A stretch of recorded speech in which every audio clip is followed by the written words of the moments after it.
G'day, mate. Welcome to Friday Facts 307. I've got Mojo with you. Hey, mate. I'm pretty hungry. Oh, okay. We're going with hungry this time. At least you're not tired this time around. No, not that tired.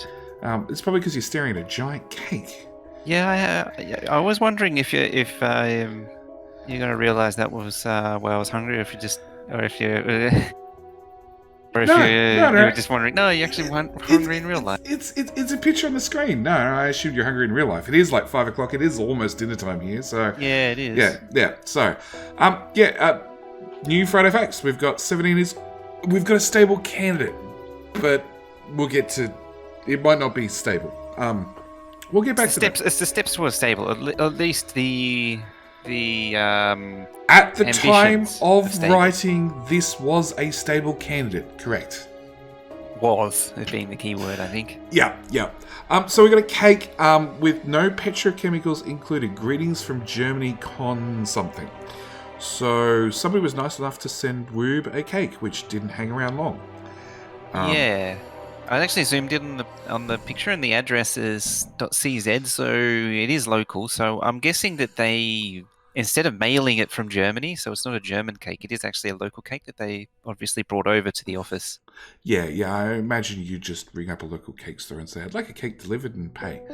And it's a little bit easier to do that than get Milo overseas. Milo has to actually come from a country that has Milo. Anyway. On to the rest of the Friday Facts. So, we have the stable candidate by Clonin.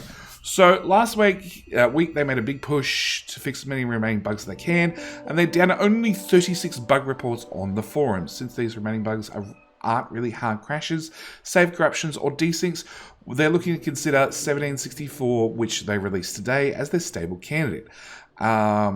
And the plan is to mark this as stable next week, and they'll continue fixing bugs after the stable, and they'll start working on feature the next stable, which is going to mean a couple of things.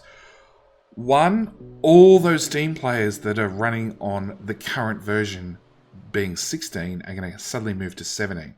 Hooray! They're going to move up into Happy Land with all of... because they're playing on 16... Science is changing. They're playing on 16 unless they've actually explicitly gone in and changed to the beta. And there are lots of players that haven't. There's there's still players on Reddit every single week that ask, why is this looking different? Why is that looking different? Facebook the same. There are other players that are they don't want to upgrade until it goes stable. I don't know why. Because... Special. Then again, we've talked about this many times before, that... Factorio is actually the exception when it comes to unstable releases. Well, I mean, you look at Oni, unstable releases and beta releases, they're pretty damn unstable. No. The final release is pretty unstable, but that's besides the point when it comes to that game. Factorio has had its unstable releases. It has, yes. But they're 12 hours or less.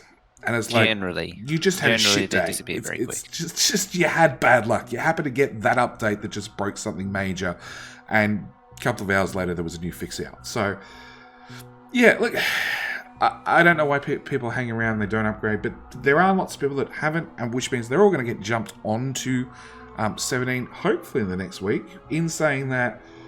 Not only will all their science recipes change, but all of their oil refineries have become invalid. Yeah, well, only if they've got basic oil, which is going to lead to a flurry of complaints about basic oil. Probably. Like so many of them. Oh, if you haven't heard, nuclefaction is the new way. Nuclefaction? You mean... Nuclear-powered liquefaction. Oh, God, no. No. Anyway, so yeah, it's going to be an influx of new players, but as I was trying to get to, I already know of at least 3 bugs that my community submitted today. One of them is a cute one that it is part of Factorio base code, but if you clone a item, so if you clone an accumulator that has a power pole in either the bottom left corner or the bottom right corner of that accumulator, and clone the accumulator, which is something like Factorismo does, Warptorio does, Creative Mode does, I think even the editor does it. In theory, the editor should do it. If you use a copy and paste, it should do it as well. It'll actually hard crash Factorio. So, it's not a common thing, but it definitely happens. So, It's a very specific thing. Yeah, it's only the bottom left and bottom right. If it has to be which makes it very adjacent to specific. it. If it's one tile away, it's perfectly fine. If it's above it, it's perfectly fine. But it's just, yeah, okay. So after they've done all that, they're gonna go start working on the next stable version of 17. It's not going to be 18. 18 is version 1.0. They're looking at going to 17 point, I don't know, as Mojo said many times already. I think we might hit 100 with this one. We might go to Easily. 17.100. Or 1XX. Maybe they're going to come up with When did something. they talk about this? You can't remember which FFF. They said they were going to do multiple stable They're over talking the course about, of the months. Yeah, they were talking, and they sort of indicated, I have a feeling it was 3, but there's a lot of things they want to add. So they've still got a lot of GUI improvements. The new campaign and the mini tutorials. So they've got the new player experience sort of nutted out, and they actually want to do a proper campaign. And considering the way that a lot of the team are in their 30s to 40s, so they're of that era where not only did they grow up with demos, which we covered last week, but they also grew up in an era where games had a single-player campaign that you played through, and that would be your tutorial as well. It would teach you more about the game. So to have some kind of mini campaign, which was your tutorial. Yeah, it's something that I'm really looking forward to. I'm really looking forward to the campaign. They'll have scripted enemies and bases they're going to take out, and it won't be just the free play. So it's something different. They need to finish off all the high-res graphics and also insert the new artillery turret sounds from, I don't know, Friday Facts 250-ish? Oh, it's a long time ago. Somewhere, it's still not out in the game. And they're talking about adding a couple of small surprises. So let's get to the small surprises first. The one I want to see is the one that we covered back in Friday Facts 274, the Scorpion. I want a Scorpion biter. I said it then. I said it now. I still want a Scorpion biter. I'm still thinking... You would, because you just want to keep Stinson satisfied. Keep Stinson busy. I'm just thinking like something bigger than a behemoth biter that like the artillery from, and I said this when we first encountered the artillery from StarCraft that like stops, it deploys, and then the tail from the Scorpion can actually shoot acid a really long distance and outrage your turrets. Just something different. I fully admit, after I encounter them half a dozen times, I'm going to get so jack of them, I'm going to want them dead. And just wiped off the map entirely, just remove biters with a console command. But then again, if artillery auto-target them, it's not so bad. Once they hit that deploy state, if artillery can auto-target them, they can't move anyway. So, it just means that you need to have defenses that include walls, lasers, and artillery. Problem solved. You know what? It would make sense if it was like a mini-boss biter. A rare chance.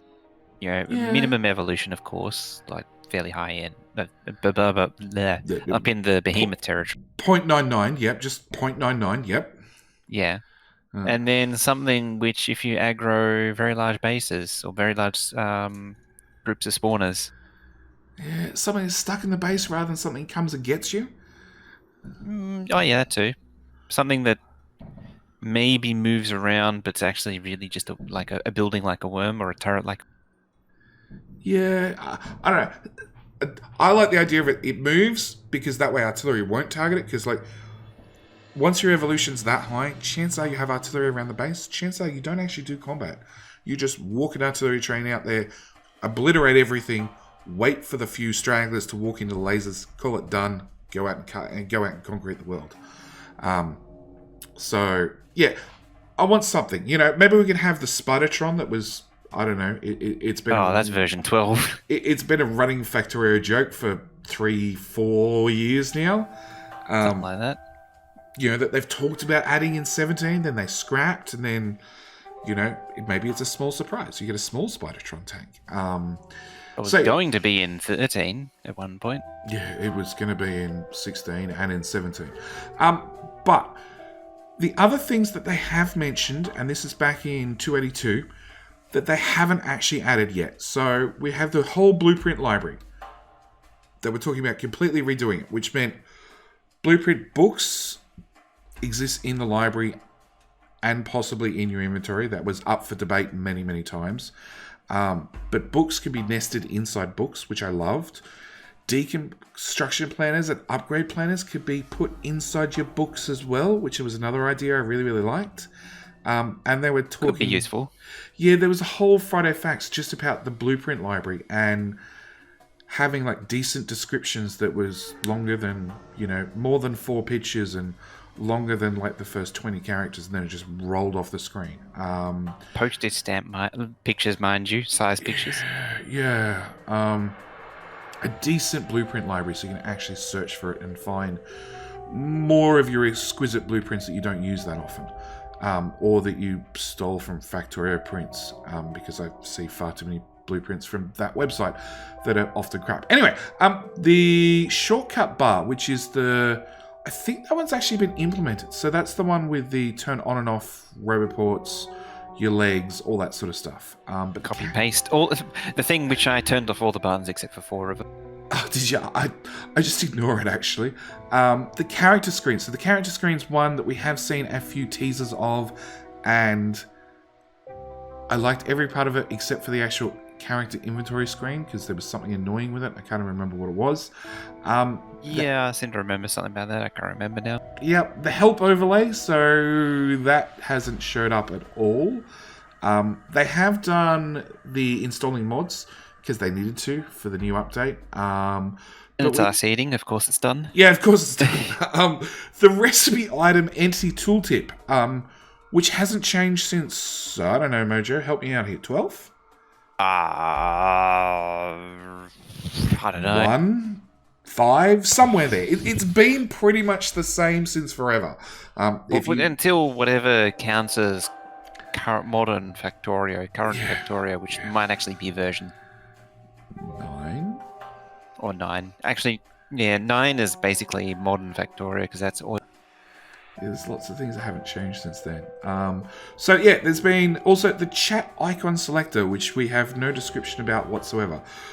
But the amount of times people jump into community maps, because I run a new one every month, and have no idea what the chat button is, and they keep typing in Discord and wondering why nobody replies. Yeah, something needs to be done.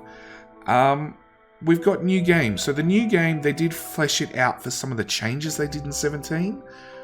I don't know if they're going to do more, but if they change what the main menu looks like, I think they're going to have to do something to the new game screen as well. And we got 2 here that neither of us know anything about, which is the main screen chat. Yeah, I don't know what that means, unless they mean to like put it inside, like change how they render it or something. Maybe, because at the moment it's like in the same spot console commands and all sorts of things go, and you can't move it, and it's static. And yeah, the only time I can read it is if I go to map view, zoom right the way out, so it's on a black background, and then I can read it fine. Otherwise, yeah, I ignore chat. It actually reminds me, you saying that, it actually reminded me of an old problem with version 13, I think it was, where when a lot of people started joining a game, it would fill the space where that text would, for the chat would be, with players joining game and downloading and all that. It would just keep on stacking them. Oh, really? Okay. That's why it appears in a little drop down, or in a scrollable list now. Okay.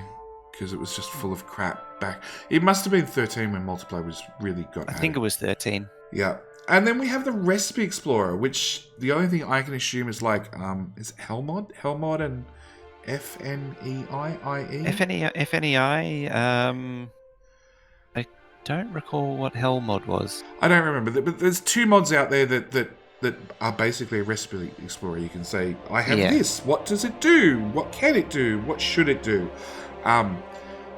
And we glossed over this completely, obviously, when we did this particular Friday Facts, because I don't remember mentioning either of those 2, but the Recipe Explorer is probably overdue for Factorio. Probably, yeah. Especially if you want to find out how to do advanced oil and it keeps telling you that the fluids can't mix. Yeah, something a little bit more helpful than can't mix fluids might be actually useful. Yeah, well, maybe they'll fix that in a mini tutorial. Maybe they'll have a mini tutorial that's just entitled Can't Mix Fluids and Advanced Oil and Why Won't My Oil Work? Yep. Or Why Does Basic Oil Suck? Because I did the maths on it and oh boy does it suck. Just a little bit. Yep. And then we have the prototype documentation overhaul. So, prototype documentation for mods has received a major overhaul. The backend has been converted to use Semantical Media Wiki to store the prototype documentation in a machine-readable format. And then Mojo's going to tell you about the rest because it went sort of mostly over my head. There really isn't much to it. It's just what it's telling you is all of the things that define every entity in the game, but it's beyond that. It's everything that basically exists in the if you go with the prototype overview, the very first item in the list is accumulator. So that's the entity of accumulator. That's every property about it.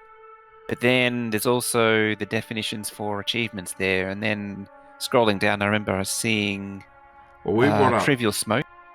What smoke? Trivial smoke, which is the basis for all smoke particles in the smoke emitted by trains and boilers. Boilers, smelters, everything. Steam engines, smelters.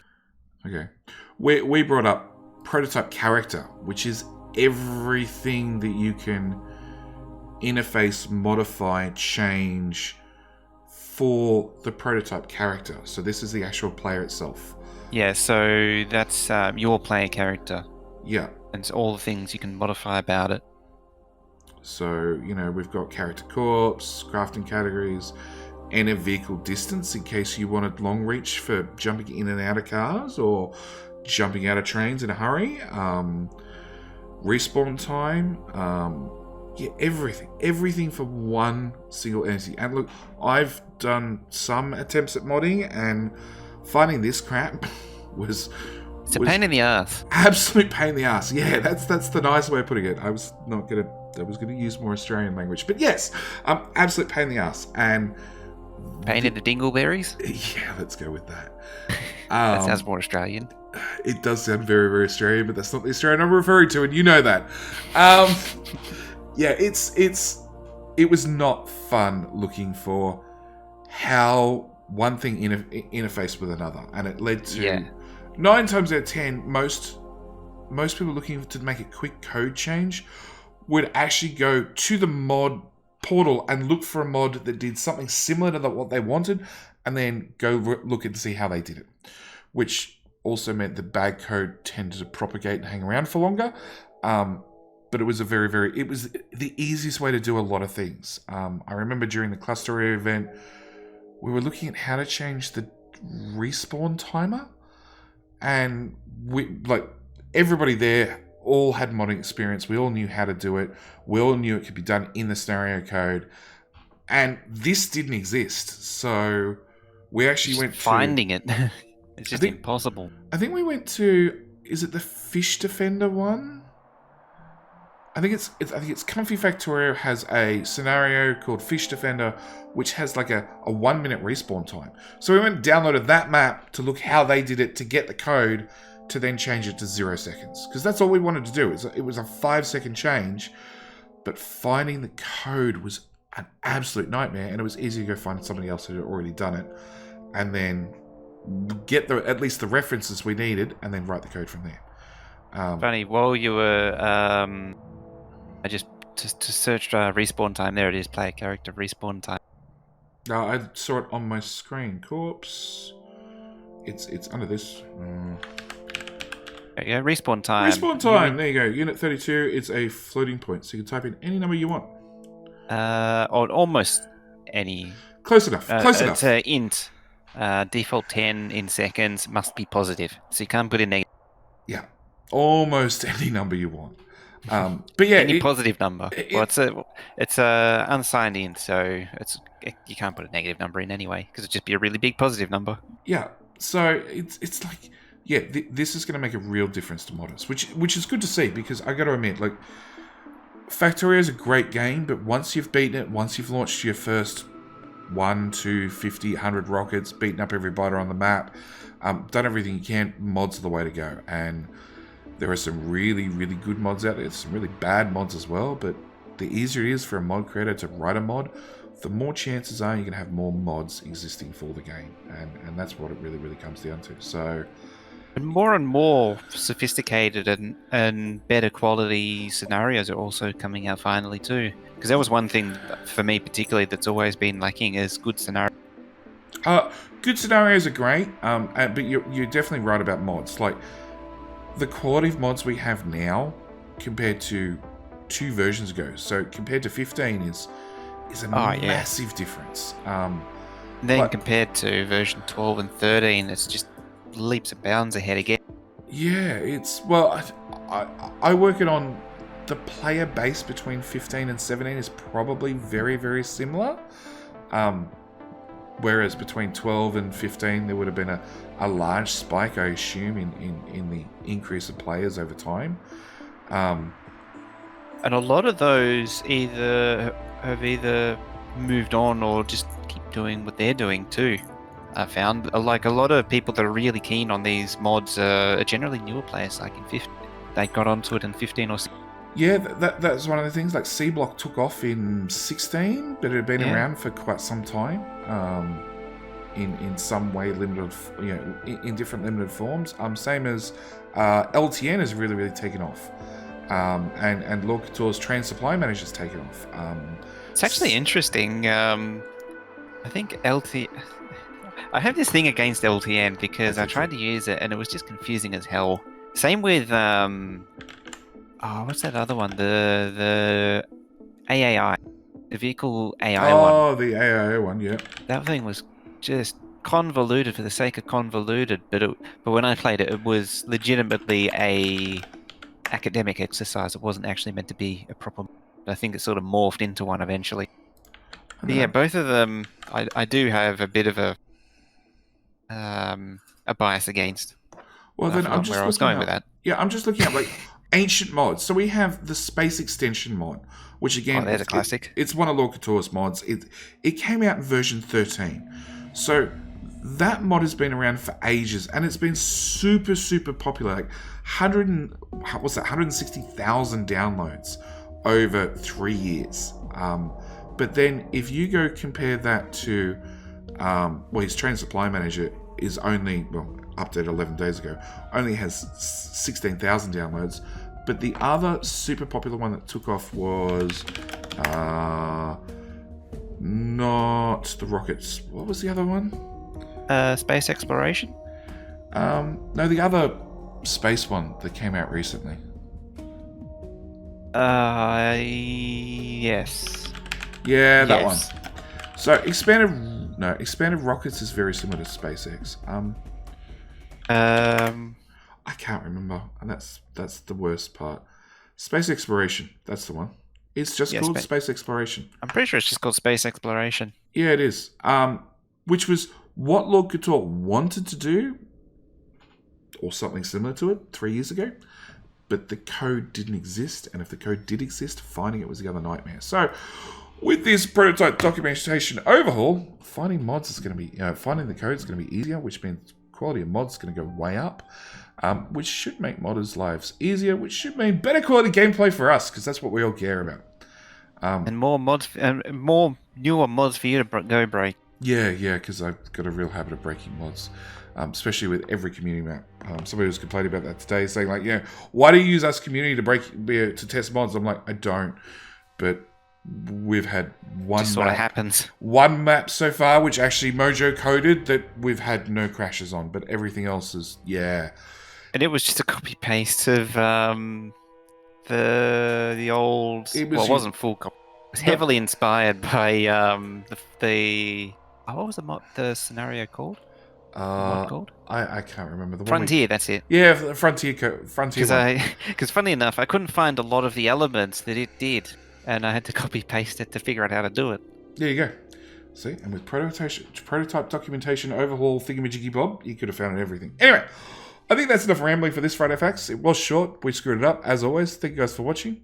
We'll see you next week. Bye. Bye bye.